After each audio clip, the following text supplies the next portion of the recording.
दुनिया में कई सारे देश हैं जिनकी अपनी खासियत है, लेकिन इन सब में जापान एक ऐसा देश है जिसे आने वाली दुनिया का उगता सूरज माना जाता है, क्योंकि टेक्नोलॉजी के मामले में जापान को कोई टक्कर नहीं दे सकता। लेकिन इन सब के अलावा भी जापान में ऐसी बहुत सी चीजें हैं जो कि बाकी की दुनिया से काफी अलग हैं। अब चाहे यहाँ पर मौजूद यह लग्जरी म्यूजिकल शौचालय हो या फिर यहाँ पर दिखने वाली ब्लू रंग की ट्रैफिक लाइट, इनमें से कुछ भी आपने दुनिया के किसी और कोने में नहीं देखा होगा। हालांकि इस देश के पास बहुत सारे रिसोर्सेस नहीं हैं, लेकिन इसके बावजूद भी इस देश की गिनती दुनिया के सबसे अमीर देशों में होती है। तो चलिए दोस्तों, आज अच्छे से जानते हैं इस देश के बारे में।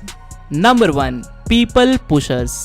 जापान के ट्रेन स्टेशंस पर हर समय इतनी ज्यादा भीड़ रहती है जितनी तो इंडिया के रेलवे स्टेशन पर भी देखने को नहीं मिलती। इसी सब के चलते यहाँ पर एक स्पेशल स्टाफ को तैनात किया जाता है जिन्हें पीपल पुशर्स के नाम से जाना जाता है। इनको यह ड्यूटी दी जाती है कि यह लोगों को ट्रेन में धक्के मारकर ठूंस कर भर सकें। Number 2, footpath train. जापान में एक ऐसी भी ट्रेन चलती है जिसमें काफी अलग अलग तरह की हैरान कर देने वाली सुविधाएं भी उपलब्ध है, जिनमें से एक सुविधा है फुटबाथ की। ऐसे में इन ट्रेन में हल्के गर्म पानी का इस्तेमाल भी किया जाता है, जिससे पैसेंजर के पैरों को काफी आराम मिलता है। Number 3, robot run hotel. Japanese लोगों ने अब अपने होटल्स को रन करने के लिए अपने स्टाफ में रोबोट का भी इस्तेमाल करना शुरू कर दिया है, जिन्हें वहां के लोग हेन्ना के नाम से पुकारते हैं। यह रोबोट लगभग हर एक काम कर लेते हैं जो एक होटल में एक इंसान के द्वारा किया जाता है, जैसे कि लगेज उठाना, गेस्ट की बातों को समझना और यहाँ तक कि गेस्ट का रूम साफ करने से लेकर उनके लिए कॉफी बनाने तक भी यह रोबोट हर एक काम में सक्षम है। नंबर 4, वर्ल्ड्स शॉर्टेस्ट एस्केलेटर्स। जापान के मॉल्स में आपको दुनिया के सबसे छोटे एस्केलेटर्स देखने को मिल जाएंगे, जिनमें से कुछ तो बस 5 ही सीढ़ियां होती है। भाई, टेक्नोलॉजी का इस्तेमाल करना तो कोई इनसे सीखे। Number 5, water saving sinks. Japan में टॉयलेट सीट की इस बकेट के ऊपर ही सिंक को लगाया जाता है, जिससे कि टॉयलेट करने के बाद पहले आप अपने हाथ को धोएं और फिर उसी पानी को फ्लश के लिए इस्तेमाल करें। इससे एक ही पानी में 2 काम हो जाएंगे और पानी बर्बाद होने से भी बचा रहेगा। नंबर 6, स्ट्रेंज मायो। जहां बाकी के सभी देशों में मायो का इस्तेमाल सलाद, सैंडविच और बर्गर जैसे फास्ट फूड में ही किया जाता है, लेकिन जापान में इसके विपरीत मायो का इस्तेमाल आइसक्रीम के ऊपर भी किया जाता है। Number 7, naps at work. जहां बाकी के देशों में काम के समय पर सोने वाले को नौकरी से ही निकाल दिया जाता है, वहीं जापान में इसे मेहनत की एक निशानी मानी जाती है। जापानीज का मानना है कि उस इंसान ने अपने काम में इतनी मेहनत की है कि वह तो थक कर ही वहीं सो गया। Number 8, noodle bath. सुनकर ही काफी अजीब सा लगता है, क्योंकि नूडल्स तो खाने की चीज है, फिर इनसे आखिर नहाया कैसे जाए। तो दोस्तों, दरअसल जापान में यह माना जाता है कि नूडल स्किन के लिए भी अच्छी होती है और जापान के लोग स्किन केयर को काफी महत्व देते हैं, इसीलिए यहाँ के लोग हफ्ते में एक बार नूडल से बात जरूर करते हैं। Number 9, KitKat flavours. दोस्तों, आपने अभी तक मार्केट में बिकने वाली यह नॉर्मल सी किटकैट को ही खाया होगा, लेकिन जापान में तो sweet potato, grilled corn, red chilli, soyabean, watermelon, green tea, mango ऐसे न जाने कितने ही फ्लेवर्स की किटकैट को खाया जाता है। यह सब तो बस कुछ एक फ्लेवर्स थे। अगर जापान में मिलने वाले इन सभी किटकैट के फ्लेवर्स की एक लिस्ट बनाने लगे तो यह वीडियो काफी छोटी पड़ जाएगी। वैसे क्या आप इनमें से किसी फ्लेवर के किटकैट को खाना चाहेंगे? मुझे कमेंट में जरूर बताना। Number 10, fake food.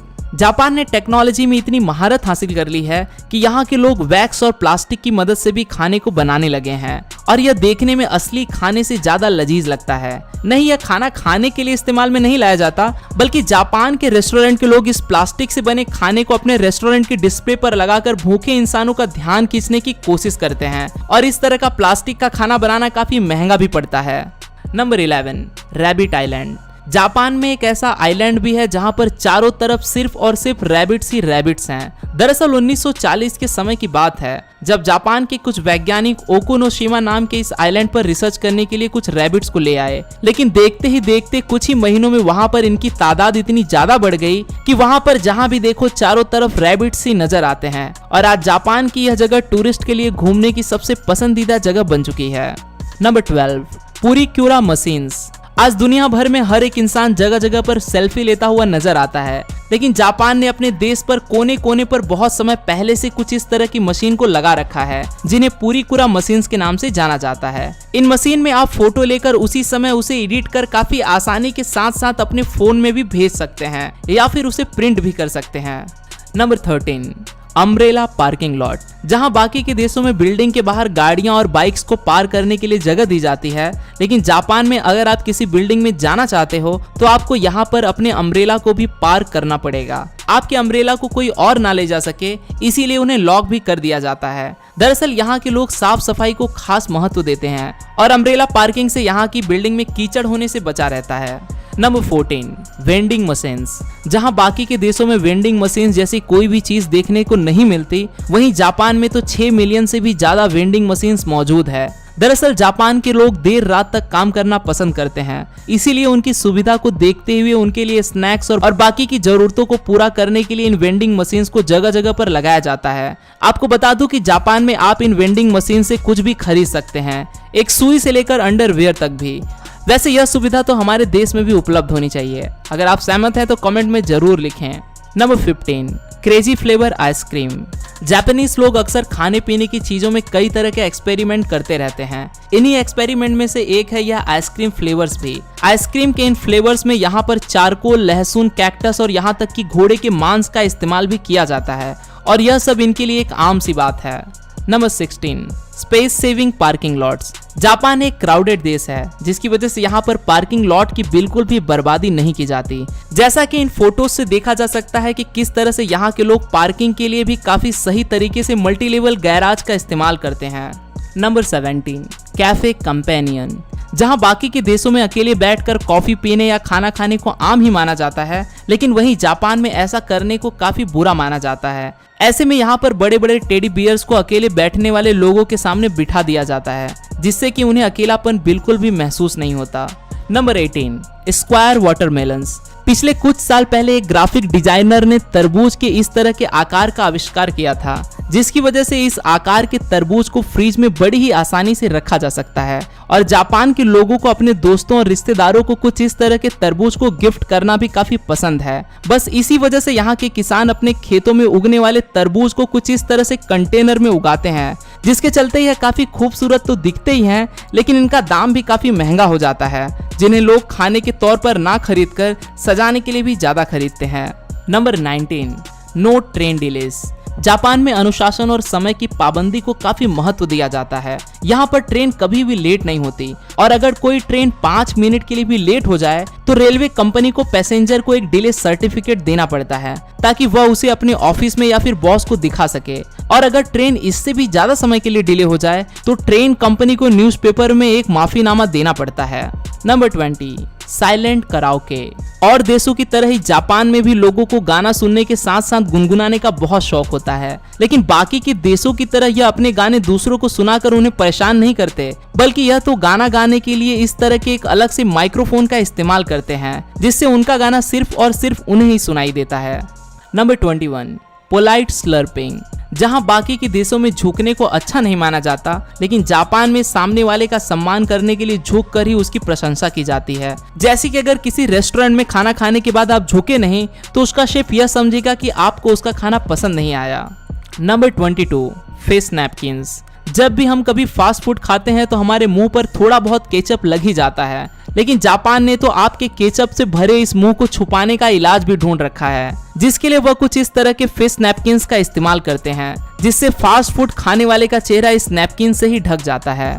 Number 23, doll village. Japan के एक गांव नोगोरो में रहने वाले लोगों की आबादी सिर्फ 40 लोगों की ही है। ऐसे में अकेलेपन से बचने के लिए यहाँ पर इंसानों के आकार की डॉल्स को बनाकर जगह जगह पर रख दिया गया है, जो कि थोड़ा बहुत डरावना भी लगता है। नंबर 24, जापानीज लोग 4 नंबर से खास तौर पर बचते हैं, क्योंकि वहां पर इस नंबर को अनलकी माना जाता है। यही कारण है कि जापान की कोई भी बिल्डिंग 4 फ्लोर की नहीं होती। वहां की दुकानों में कोई भी चीज 4 के सेट में नहीं बिकती। यह लोग 4 नंबर से इतनी नफरत करते हैं कि इस देश में तो मेहमानों का भी 4 की संख्या में आना अलाउड नहीं है। Number 25, blue traffic light. Japan की सड़कों पर बाकी देशों की तरह हरे रंग की नहीं बल्कि नीले रंग की ट्रैफिक लाइट का इस्तेमाल होता है, क्योंकि जापान में प्राचीन समय से ही किसी जगह पर जाने के लिए नीले रंग से ही संकेत दिया जाता था, इसीलिए वो ट्रैफिक लाइट्स में भी ब्लू रंग का ही इस्तेमाल करते हैं। Number 26, cleaning classes. जापान के स्कूलों में पढ़ने वाले बच्चों को अपनी क्लासेस को खुद से ही साफ करना पड़ता है, क्योंकि जापान में इस काम को भी पढ़ाई का एक हिस्सा माना जाता है। क्लासरूम के साथ साथ यहाँ के बच्चों को टॉयलेट को भी साफ करने की जिम्मेदारी दी जाती है, जिससे कि उन बच्चों में बचपन से एक रिस्पॉन्सिबल सिटीजन बनने की इच्छा जागती है। यही कारण है कि आज जापान दुनिया के सबसे साफ सुथरा देशों में से एक है।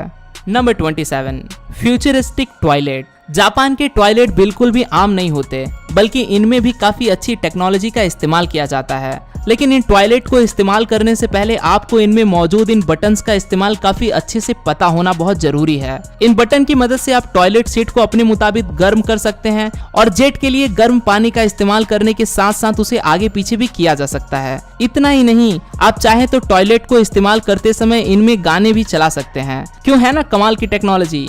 आज के लिए दोस्तों बस इतना ही। आशा करता हूँ आपको आज का यह वीडियो पसंद आया होगा। अगर वीडियो पसंद आए तो इसे लाइक कर अपने दोस्तों के साथ शेयर करना मत भूलिएगा। मैं हूँ आपका दोस्त रोहित, फिर मिलता हूँ ऐसी एक और अमेजिंग वीडियो के साथ। तब तक के लिए नमस्कार।